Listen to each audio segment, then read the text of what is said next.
Nós vamos falar agora sobre uma revolta nativista chamada de Revolta de Vila Rica ou Revolta de Filipe dos Santos. Aconteceu na capitania de Minas Gerais por volta do início do século XVIII, 1720. É importante a gente contextualizar o que era que estava acontecendo nessa capitania no início do século XVIII. Gente, a capitania de Minas Gerais, no final do século XVII, início do século XVIII, ela recebe um grande número de pessoas, né? Há um aumento populacional gigantesco devido à descoberta do ouro naquela região. Tanto vem a presença de nativos de outras partes da colônia, quanto vem estrangeiros, enfim, né, de tanto portugueses, quanto franceses, quanto holandeses, vem gente de todo canto do mundo, e também há aí uma tentativa da metrópole de monopolizar essa descoberta do ouro, né, e a extração mineradora no Brasil, óbvio. Lembrando, no final do século XVII, a gente vai ter um declínio do ciclo açucareiro no Nordeste. Então a colônia, ela precisava, na verdade a metrópole, ela precisava encontrar urgentemente uma outra forma de extrair riquezas, né, de extrair recursos aqui da colônia. Óbvio que o ciclo açucareiro, ele continua sendo, sim, uma peça muito importante nesse quebra-cabeça.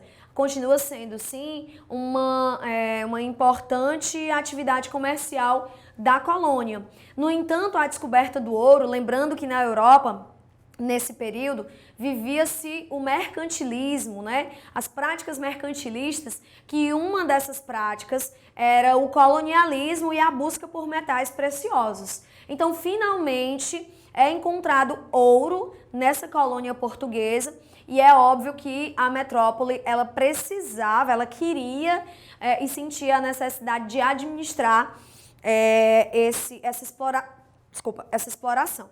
Então, o que é que nós vamos ter? No início de 1700, no início do século XVIII, a metrópole, ela implanta algumas medidas administrativas. Uma delas eram as casas de fundição. As casas de fundição, elas vieram a partir de um decreto onde na capitania, na verdade na colônia, estava proibido, né, a circulação de ouro em pó.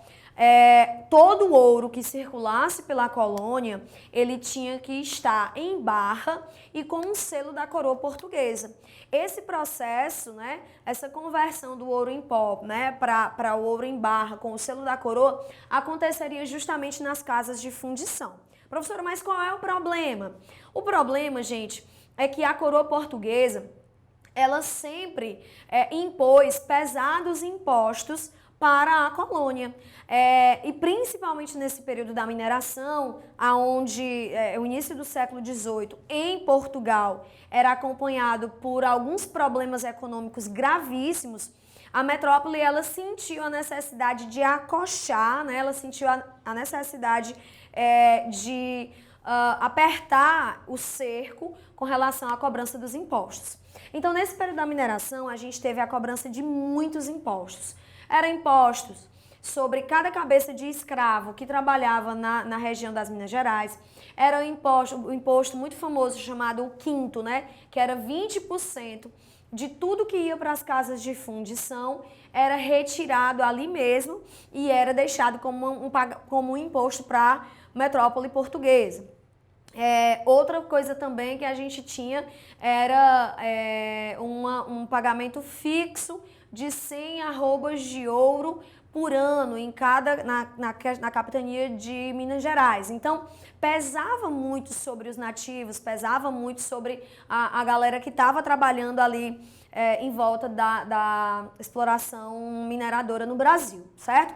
E aí, as casas de fundição, elas serão esse principal motivo dessa revolta de Vila Rica, né? Vila Rica, que hoje é Ouro Preto, a cidade de Ouro Preto, Minas Gerais.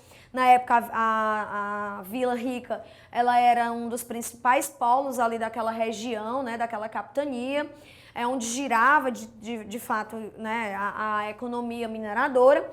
E aí nós teremos um cara, que ele era um minerador, né, chamado Filipe dos Santos.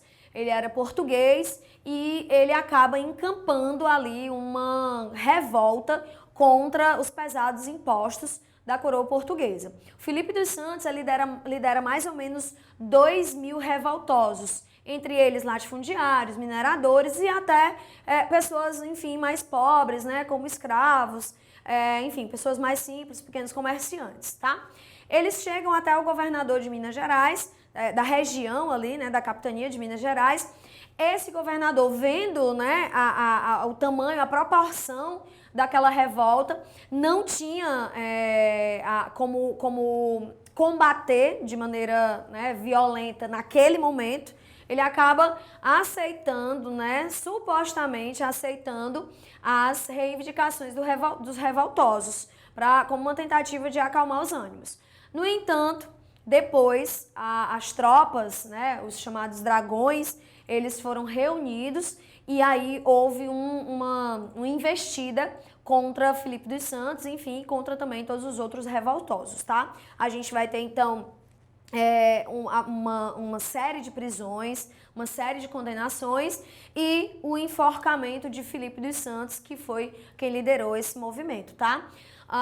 O Filipe dos Santos, ele teve praticamente a mesma punição que o Tiradentes vai ter lá na Inconfidência Mineira. Ele foi enforcado e depois foi esquartejado para servir como exemplo para outros focos de revoltas, enfim, que estivessem porventura se desenhando na capitania naquele momento, tá? Então, resumidamente, a